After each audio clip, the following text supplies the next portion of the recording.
Merhaba, hoş geldiniz. Bugün yine güzel bir tarifle karşınızdayım. Sizin için gerçekten çok lezzetli, sağlıklı, şıpşak, kolay, pratik yapılan bir tarif hazırladım. Patatesli bulgur köftesi ya da bulgurlu patates köftesi. Yapılışı çok kolay, malzemeleri çok sağlıklı ve lezzeti muhteşem. Hadi buyurun geçelim yapılışına.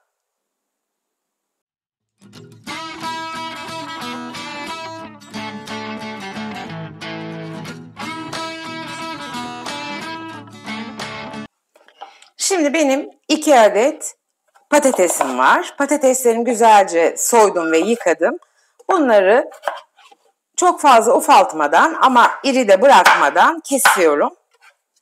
Ve tenceremin içine alıyorum. Eğer ki bu şekilde ufaltarak keser atarsak çok daha kolay ve hızlı yumuşuyor patateslerimiz. Ben çok kalabalık olmadığım için malzemeyi çok fazla tutmadım. Siz lütfen kendi kişi sayınıza göre malzemelerinizi arttırın ya da eksiltin. Benim yapacağım şimdi bu miktarlardan 4 kişilik köfte çıkacak. 2 adet patatesimi tencereme aldım. Üzerine geçecek kadar su koyup kaynatacağım. Patateslerimi yıkadım. Nişastasından arındırdım. Üzerine geçecek kadar su koydum. Şimdi kaynatmaya. 1 adet kuru soğanımı yemeklik olarak doğrayacağım.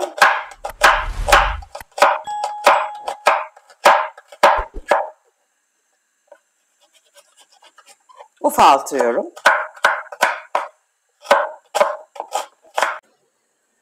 Şimdi 4-5 adet yeşil soğanımızı yeşillikleriyle birlikte ufak ufak doğruyoruz. Bütün yeşillikleri ve doğrama işlemimi bitirip diğer işlemlere geçeceğim.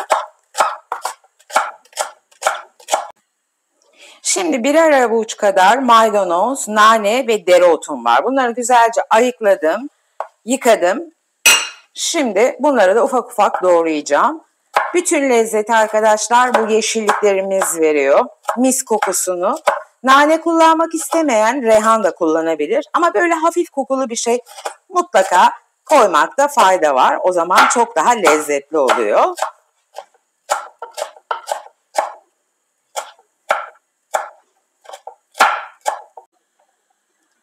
Şimdi 1,5 su bardağı bulgurumu kabımın içerisine aldım ve 2 çay kaşığı kadar tuz ilavesi yapıyorum. Karıştırıyorum tuzlarımı da. Dediğim gibi 4 kişilik yaptığım için ben 1,5 su bardağı ince bulgur kullanıyorum. 2 adet de patates kullanıyorum. Şimdi bulgurumun üzerine sıcak suyumu koyacağım. 1,5 su bardağı bulguruma yaklaşık bir 2 su bardağı kadar su koyacağım. Bu buna yeterli. Suyumuzu güzelce emdireceğiz. Kapağını kapatacağız. Biz diğer işlemlerimizi yapacağız. Doğradığımız soğanı tavamıza aldık. Yarım çay bardağı kadar zeytinyağını koyuyorum.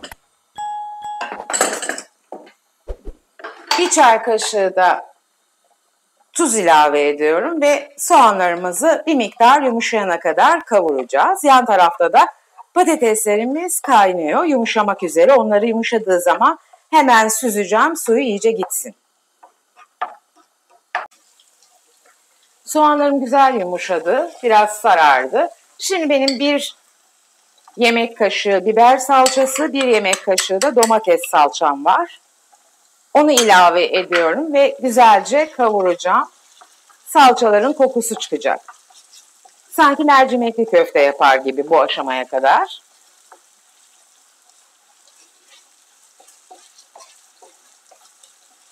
Soğanlarımla birlikte kavuruyorum. Salçam da güzelce kavruldu. Şimdi 2 çay kaşığı paprika yani kırmızı toz füme biber koyuyorum. Yarım çay kaşığı da karabiber ilavesi yapıyorum sosuna. Son birkaç dakika daha karıştırıp altını kapatacağım ve bu sosun soğumasını bekleyeceğim, ılımasını. Sıcak olarak kullanmayacağız. Biraz ılınacak. Şimdi yumuşattığımız bulgurumuzu Bir tepsinin içine alıyoruz. Benim böyle çiğ köfte yoğurma tepsim var. Her zaman kullanamıyorum. Özlüyorum bunu kullanmayı. O yüzden şimdi biraz büyük olsa da bunun içinde yapmak istedim.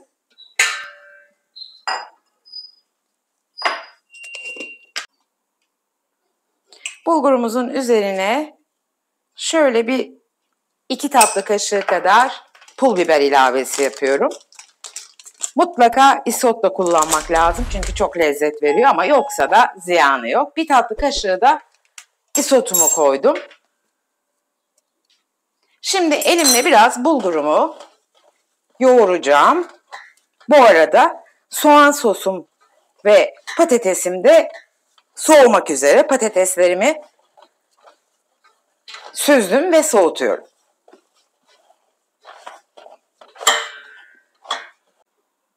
Bulgurumu güzelce yoğurduktan sonra şimdi bu soğanlı salçalı sosumuzu döküyorum üzerine.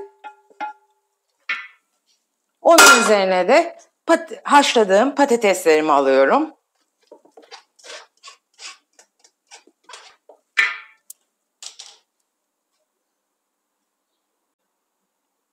Şimdi hepsini güzelce yoğuruyorum arkadaşlar. Birkaç dakika boyunca birbirine geçiriyorum bütün lezzetleri. Yerim çok müsait değil, tepsim de çok büyük. Kıpırdıyor, kusura bakmayın lütfen.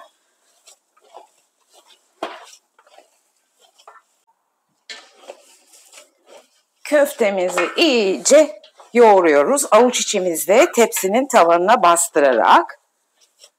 Olmak üzere zaten. Gördüğünüz gibi. Mis gibi de koktu şimdiden. Daha ama baharatlarını, taze sebzelerini ilave yapacağız.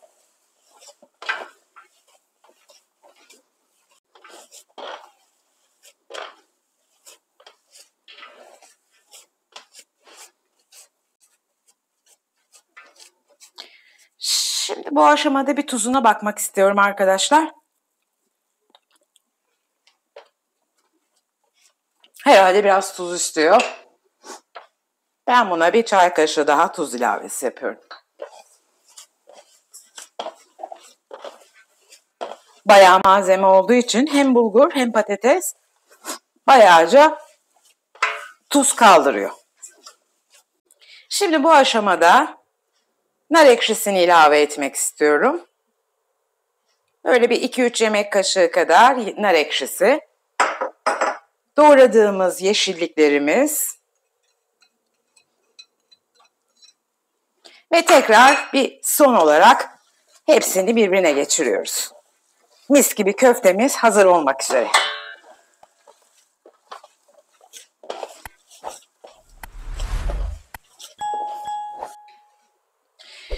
Köftem hazır. Şimdi şekil verme zamanı. Şekil verip yerleştireceğiz.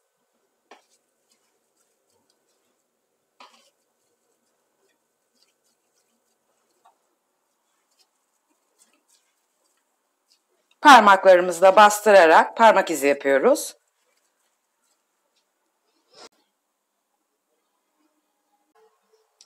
Evet arkadaşlar, sadece yarım saatte nefis patates köftem hazır oldu. Bakar mısınız, bir şaheser gibi görünüyor. Çok doyurucu, çok lezzetli ve içine koyduğumuz malzemeler dolayısıyla çok da sağlıklı. Umarım tarifimi beğenmişsinizdir ve şimdiye kadar hiç denememiş olanlar dener evlerinde. Deneyecek olanlara şimdiden afiyet olsun diyorum ama yorumlara yazmalarını rica ediyorum. Bir sonraki tarifte görüşmek üzere. Kendinize iyi bakın, sevgiyle kalın. Ama videomu beğenmeyi, kanalıma abone olmayı ve bildirim zilini açmayı lütfen unutmayın. Bildirim zilini açın ki bundan sonra gelecek o harika tarifi kaçırmamış olun. İlk olarak size bildirilsin. Görüşmek üzere. Beni izlediğiniz için çok teşekkür ederim. Sevgiler.